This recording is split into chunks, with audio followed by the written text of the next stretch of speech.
प्रिय संस्कृत मित्राणी नव संस्कृता सानिध्य साहित्य यूट्यूब के ऑनलाइन इस चैनल पे आप सभी मित्रों का हार्दिक स्वागत अभिनंदन करते हुए हम आज फिर वाचन करेंगे महाकवि कालिदास द्वारा विरचित मेघदूत खंड काव्य। मेघदूत खंड काव्य में अब तक हम लोगों ने 24 श्लोकों का वाचन कर लिया है। आज हम श्लोक नंबर 25 का वाचन करेंगे। पिछले श्लोक में हमने देखा कि वह दशाड़ देश पर पहुंचा दिया है। मार्ग बता रहा है यश कि दशाड़ देश जाना, और दशाड़ देश में जब जाओगे तो दशाड़ देश की दशा क्या होगी, कैसा सुंदर लगेगा, कैसे कैसे लगेगा, तमाम बातों को हम लोगों ने देखा। आज के श्लोक में यक्ष अब मेघ को कह रहा है कि तुम दशाड़ देश के मध्य में अर्थात उसकी राजधानी विदिशा चले जाना, और विदिशा जब जाओगे तो वहाँ जाते ही तुम कामुक हो जाओगे। जब यह वहाँ का जो खंड काव्य शुरू हुआ था तो उसमें बताते कि कामाता ही प्रकृत कृपणा चेतना चेतनेषु। तो कवि जी बतलाते हैं कि कामार्ता जो कामातुर होते हैं वह स्वभाव से ही बड़े दीनहीन होते हैं, और इसकी दीनहीनता प्रति श्लोक चलती जाएगी। और यह कालिदास जी की लेखनी है। यहाँ पे कालिदास जी की लेखनी को यहाँ पे न तो कोई अचेतन है न चेतन है, सब सजीव है। यहाँ पहाड़ है वह भी सजीव है, नदी नाला मेघ सब सजीव के जैसे यहाँ पे वर्णन कर रहे हैं।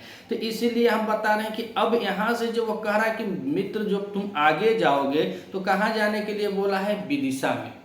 विदिशा में जाने के लिए बताया कि दशाड़ प्रदेश की राजधानी जब तुम विदिशा में जाओगे तो वहाँ तुम कामुक हो जाओगे। यही चीज इसमें बता रहा है कि तुम कामुक हो जाओगे और तुमको विदिशा जानी चाहिए। तो आइए वाचन करते हैं श्लोक नंबर 25 का मंदाक्रांता छंद में। और मंदाक्रांता छंद जो है वह गेय छंद है, और मंदाक्रांता छंद में यह पूरा खंड काव्य निबद्ध है। तो आइए वाचन करते हैं। तेषां दीक्षु पथित विदिशा लक्षणं राजधानी। तेषां दीक्षु पथित विदिशा लक्षणं राजधानी। गत्वा सद्ध फलमविकलं कामुकत्वस्य लब्धा। तिरोपान्त अस्तनितसुभगं तिरोपान्त अस्तनितसुभगं पास्यसि स्वादुयस्मात् सम्भ्रूभृङ्गं मुखमिव पयो सम्भ्रूभृङ्गं मुखमिव पयो वेत्रवत्याश्चलोर्मि वेत्रवस्याचलोर्मि। तो अब यहाँ पे यक्ष मेघ से कह रहा है कि हे मित्र, दिक्षु, दिक्षु माने होता है दिशाएं, तो जो दिशाओं में प्रसिद्ध है। तो कह रहे कि दिशु पथित विदिशा लक्षणा। तो दिशाओं में पथिता माने प्रसिद्ध, विदिशा माने विदिशा, लक्षणा माने नाम वाली, तेसाम माने उसकी, राजधानी माने राजधानी, गत्वा माने पहुंचकर। यहाँ पे अब यक्ष कह रहा है कि हे मित्र, दिशाओं में प्रसिद्ध है। दिशाओं में जो है वो प्रसिद्ध है। कौन प्रसिद्ध है? तो कहते विदिशा लक्षणा, विदिशा नाम की। तेसाम से यहाँ पे बोध किसका हो जाएगा? तो दशाड़ देश का हो जाएगा। दशाड़ देश जो पीछे बताया था दशाड़ देश, तो दशाड़ देश की राजधानी को बता रहा है कि दिशाओं में प्रसिद्ध विदिशा नाम की, तेसाम उसकी अर्थात दशाड़ प्रदेश की राजधानी, राजधानी, और आगे का रहे गत्वा पहुंचकर। जब तुम थोड़ा आगे जाओगे, दसाड़ से आगे जाओगे, तो हर प्रदेश है, हर प्रदेशों की अपनी अपनी राजधानी होती है। अब जैसे उत्तर प्रदेश, उसकी लखनऊ राजधानी है, तो ऐसे ही वो बताया कि जो दसाड़ प्रदेश है, दसाड़ देश है, तो उसकी राजधानी विदिशा। और जब तुम विदिशा जाओगे, और विदिशा कैसी है, तो दिशाओं में प्रसिद्ध है, वह 10 दिशाओं वाली है, यहाँ पे दिशाओं में प्रसिद्ध है। तो उसको बता रहा है कि दिशाओं में प्रसिद्ध विदिशा नाम की राजधानी जो है वह दसाड़ प्रदेश, अर्थात उसकी राजधानी पहुंचकर सद्दा मतलब हो जाता है तत्काल, अर्थात तत्काल या शीघ्र या तुरंत, करा कि कामुकतस्व, कामुक यानी कि यहाँ पर कामुकता के अविकलम फल अर्थात संपूर्ण फल को लब्धा प्राप्त कर लोगे। जब तुम दसाड़ की राजधानी विदिशा में जाओगे और जैसे तुम पहुंचोगे, तुरंत तुम कामुकता को संपूर्ण रूप से उसके फल को लब्धवा प्राप्त कर लोगे।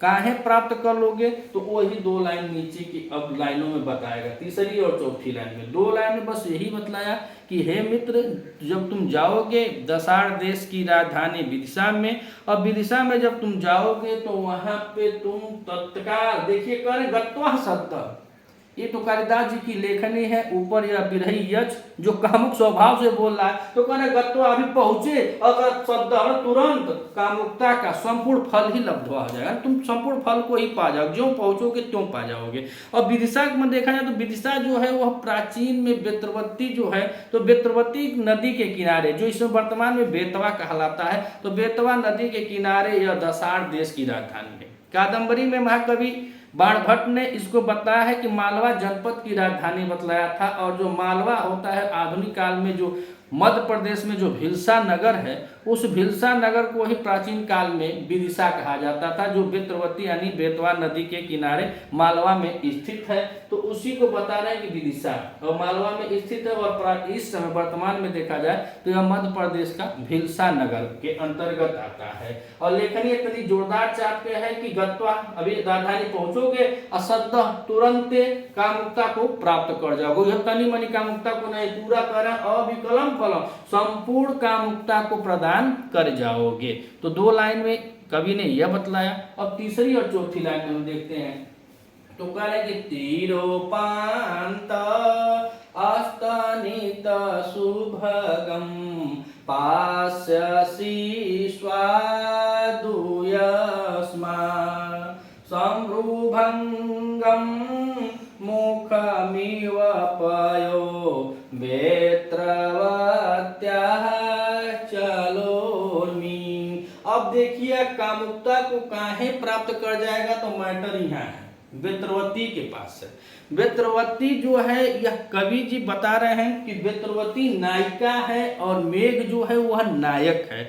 तो बेत्रवती नदी को नायिका बना करके कह रहे हैं। तब वह जाकर के यक्ष बोला कि जब तुम अपने नायिका से जब मिलोगे, अपने नायिका के पास जाओगे, तो तुम संपूर्ण कामुकता को प्राप्त कर जाओगे। तो मेघ नायक है और बेत्रवती उसकी नायिका है। तो बेत्रवती रूपी जो नायिका है उसके बारे में बता रहा है कि कैसे कैसे वह तुमको दिखाएंगी। तो जैसे सुंदर युवतियां जो प्रेमिकाएं हैं अपने भाव स्वभाव को दिखाती हैं, ठीक वही प्रेरणा से यहाँ पे अब कालिदास जी का यक्ष बता रहा है कि यस्मात्, कह रहा है कि क्योंकि मेघ तो नायक है और यह नायिका है। तो अब नायक नायिका का मिलन कैसे करवा रहा है, कैसे उसको कामुक तत्व पर पहुंचा रहा है, कैसे उसको कामुक बना रहा है, तो उसके कामुकता का संपूर्ण फल प्राप्त करोगे, कैसे करोगे, तो कह रहा है यस्मात्, क्योंकि तुम स्वाद मतलब होता है मधुर, और चलोर्मी मतलब होता है चंचल। कह रहा है कि यस्मात्, क्योंकि स्वाद मधुर और चलोर्मी मानो कि तरंगे, जो पानी है, जो बेत्रवती नदी का पानी है वही उसका यौवन है। और तरंगे ऊपर जाती हैं, नीचे जाती हैं, ऊपर जाती हैं, नीचे जाती हैं। तो उन तरंगों को कह रहा है कि तुम उन चंचल तरंगों, और तरंग किसके हैं, तो कह रहा है बेत्रवती का, बेत्रवती जो नदी है, जो नायिका है, मेघ की जो नायिका है। तो यस्मात्, क्योंकि स्वादु माने मधुर, चलोर्मी माने चंचल तरंगों वाले बेत्रवती नदी के पयो माने जल को, पयो माने जल को, कह रहे हैं कि सभ्रुभंगः मुखम मीव, मुखम इव, और यहीं पे उत्प्रेक्षा अलंकार हो जाएगा। अर्थात इसमें कौन सा अलंकार है? उत्प्रेक्षा। संभ्रुभंगम मुखम इव। तो कहने का मतलब यह है कि जैसे तुम वहां जाओगे तो कामुकता को प्राप्त कर जाओगे। और काहे प्राप्त करोगे? तो कह रहा है कि क्योंकि तुम स्वादु मधुर और चंचल, चंचल जो चलोर्मी कह रहा है, चंचल तरंगों वाली बेत्रवती नदी के, और क्या कह रहा है? भूभ्रंग, बेत्रवती नदी के पयो मने जल को भूभ्रंग मुखमी, भूभ्रंग जैसे नायिकाएं होती हैं, अगर नायक उनके स्पर्श में जाता है तो अपने भावों को चढ़ा लेते खूब ऊपर देख, मतलब इस समझे को नायिका उसको डांट रही, वो नदी रूपी नायिका उसको डांट रही कि स्पर्श मत करो, स्पर्श मत करो। तो ये प्रेम सने में कहा, इसीलिए का संभ्रुभ्रंग, और उसके बाद कह रहा मुखमी, अर्थात तो वह अपने भवों को चढ़ा करके अपने आंखें के भवों से युक्त मुख वाली या मुख की भांति, कह रहा है ना, उत्प्रेक्षा अलंकार है। शंभु भ्रंग मुखमिव, अर्थात तो अपने भवों से युक्त मुख वाली, क्या कह रहे हैं? तो कह रहे मुख के भांति तीरोपांत अस्तनित शुभगम, तीरोपांत अर्थात तट प्रांत के, उसके तट, और उसके तट जो हैं तो किनारे किनारे पर बता रहा है कि जो बेत्रवती नदी है बीच में फैली हुई है, उसमें तरंग है, उस तरंगों में उसका वह यौवन दिखाई दे रहा है, जिसको देखकर मेघ जो होता है वह कामुक होता है। उसके बाद उसके तट तरंगों को बता रहा है। तो कह रहा है क्या कि तीरोपांत अस्तनित शुभगम, तीरोपांत अस्तनित शुभगम, अर्थात उसके तट प्रांत में, अस्तनित माने गर्जन करने से, शुभगम माने सुंदर लगने वाले, मुख इव पास्यसी, यहाँ क्या करें? पास्यसी, मुखमिव पास्यसी, अर्थात सुंदर लगने वाले क्या करोगे तुम? लगते हुए मुखमिव, अपने मुख से, पास्यसी माने पान करोगे। वह लाख मना करेगी, क्योंकि जो स्वादु है, जो मधुर है, चलोरी में चंचल तरंगों वाले जो बेत्रवती रूपी नायिका है, उसके जल को भूभ्रंग मतलब अपने भवों को टाइट करके उस मुख की भांति, वो लाख भी तुमको कुछ कहे, बोले चाहे कुछ कहे, डरवाए हाव भाव से कि स्पर्श मत करो, फिर भी तीरों पांत, उसके तीरों पर तुम अतनित शुभगम, अर्थात गर्जन करने से जो शोभायमान हो गए, जो सुंदर लगने वाले तुम जो मेघ हो, इतना सुंदर लगते हुए भी क्या करोगे? पास्यसी, अर्थात उसका पान करोगे, मुखो पान करोगे। वह तुमको बोलेगी मत स्पर्श करो, फिर भी तुम नायक के तरह बता रहा है कि वह नायिका रूपी जो नदी है वह तुमको भव में चढ़ाकर ऐसी मुख वाली है, फिर भी तुम उसका पान करोगे। इसीलिए ऊपर कह दिया है कि कामुकत्वस् लब्धा शब्द से, जैसे तुम वहां विदिशा में पहुंचोगे तुरंत गुरु तुम कामुकता को प्राप्त कर लोगे, यानी कामुकता के संपूर्ण फल को प्राप्त कर लोगे। और काहे प्राप्त करोगे? तो वही करा कि अस्मात्, काहे कि जो बेत्रवती है यही नायिका है, नदी को नायिका बना दिया है। तो नायिका और नायक के बीच में, मेघ और बेत्रवती के बीच में प्रेम स्नेह में उसके तरंगों से जल लेने की बात किया है। तो आइए एक बार और देखते हैं कि तेषां दीक्षु पथिता विदिशा लक्षणाम राजधानी। तो यहाँ पे देखा जाए तो दिक्षु, और दिक्षु में होता है दिक, दिक माना होता है दिशा, और इसके साथ सुप प्रत्यय किया गया है। सुप प्रत्यय करने पर यह सप्तमी एक वचन की क्रिया है, सप्तमी एक वचन की क्रिया लगी हुई है।